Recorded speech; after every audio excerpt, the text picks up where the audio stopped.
আলাইকুম। ওয়ালাইকুম আসসালাম রহমতুল্লাহ। কেমন আছেন? জি আছি আলহামদুলিল্লাহ। আপনি নিকা রেজিস্ট্রার। জি, আপনার নাম পরিচিতি সম্পর্কে কিছু বলুন। আমি নিকা রেজিস্ট্রার মোহাম্মদ আবু হানিফা আল মাসুম, জামালপুর পৌরসভা 2 নং ওয়ার্ড, জামালপুর। আপনার শিক্ষাগত যোগ্যতা বলেন। আমার শিক্ষাগত যোগ্যতা, আমি কাবিল ডাবল, জি। তাফসিরে প্রথম শ্রেণী এবং BA Jamalpur Ashiq Mohammad college.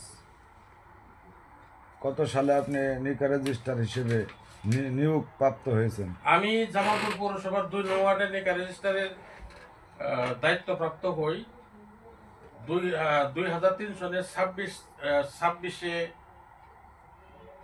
April. এখন অদ্যবধি পর্যন্ত আছেন নাকি? হ্যাঁ, অদ্যবধি পর্যন্ত আছি। আপনাদের শুনলাম পত্র পত্রিকায় দেখলাম আপনার বিরুদ্ধে ভুয়া কাজী তকমা লাগানো হয়েছে, এ সম্পর্কে কিছু বলেন। আসলে গত বৃহস্পতিবার 20/11/2025 কতিপয় কুচক্রী মহল, দুষ্কৃতিকারী, কলহপ্রিয়, মিথ্যা সংবাদ প্রচারকারী, সমাজের অত্যন্ত হীন চরিত্রের লোক, এরকম কতিপয় লোক আমার বিরুদ্ধে, আমি নাকি ভুয়া কাজী, এই ব্যাপারে এসপি মহোদয়ের অফিসে স্মারকলিপি পেশ করেছে। এটা সম্পূর্ণটাই ভুয়া, মিথ্যা, উদ্দেশ্য প্রণীত।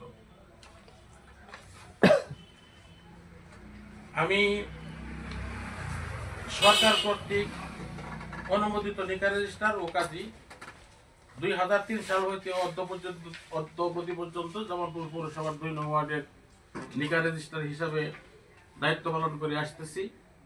জামালপুর জজ কোর্ট এলাকায় সুনামের সহিত বিবাহ, নিকাহ, তালাক, পেশাগত কাজ করার কারণে ব্যবসায়িক স্বার্থজনিত দ্বন্দ্বের সংঘাতের মিথ্যা দুরভিসন্ধিমূলক চক্রান্তে লিপ্ত কতিপয় লোক আমার জনপ্রিয়তার সহিত হিংসাত্মক কার্যকলাপে জড়িত থাকিয়া ক্ষতি করার জন্য দীর্ঘদিন যাবৎ সুযোগ খুঁজিয়া আসিতেছে। এমত অবস্থায় 20/11/2025 ইং তারিখে কতিপয় লোক জামালপুর ভুয়া কাজীদের বিরুদ্ধে এসপি অফিসে অবৈধ ও অনির্বাচিত সংগঠনের ব্যানারে স্মারকলিপি প্রদান মর্মে সত্যের সন্ধান প্রতিদিন পত্রিকায় আমার বিরুদ্ধে সংবাদ প্রকাশিত হয়। আচ্ছা।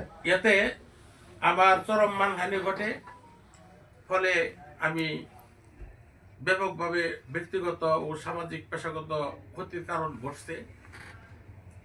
এই জন্য আমি জামালপুর জজ কোর্ট,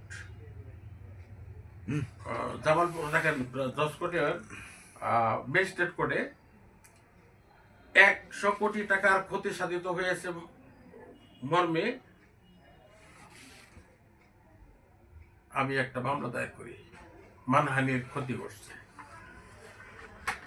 জামালপুরের কাজী সমিতি সম্পর্কে জামালপুরে তো কোনো কাজী সমিতি নাই, জামালপুরে কাজী সমিতি নাই। দীর্ঘ প্রায় 15-20 বছর যাবৎ ব্যানারে নির্বাচিত নয়, মৌখিকভাবেই স্ব পদে মশিউর রহমান এবং হাবিবুল্লাহ সভাপতি, সেক্রেটারি নাম ধারণ করে সমিতির পরিচয় দিয়ে ওই অনির্বাচিত ব্যানারে বিভিন্ন। তার সাথে আপনার ব্যক্তিগত কোনো দ্বন্দ্ব আছে কিনা? কাজী মশিউর রহমানের বিরুদ্ধে আমার কোনো অভিযোগ, দ্বন্দ্ব এবং আমার প্রতিও তার দ্বন্দ্ব থাকার কথা নয়, কিন্তু সে একজন রাজনীতিবিদ, জামালপুরের বিএনপির রাজনীতির সাথে জড়িত বলে জানি। বর্তমান সময়ে বিএনপির যে প্রভাব আপনারা লক্ষ্য করে দেখতেছেন, সেই প্রভাবে প্রভাবিত হইয়া আমার কাজীগিরি বা আমার নিকা রেজিস্ট্রার পদ থেকে আমাকে বাদ দিয়া, জামালপুর থেকে আমাকে বিদায় করিয়ে দিয়া ওই এলাকাগুলো সে দখল করতে চায়। এটাই হলো তার আমার সাথে দ্বন্দ্ব। এই অবস্থায় ওই আমার বিরুদ্ধে বিভিন্ন রকম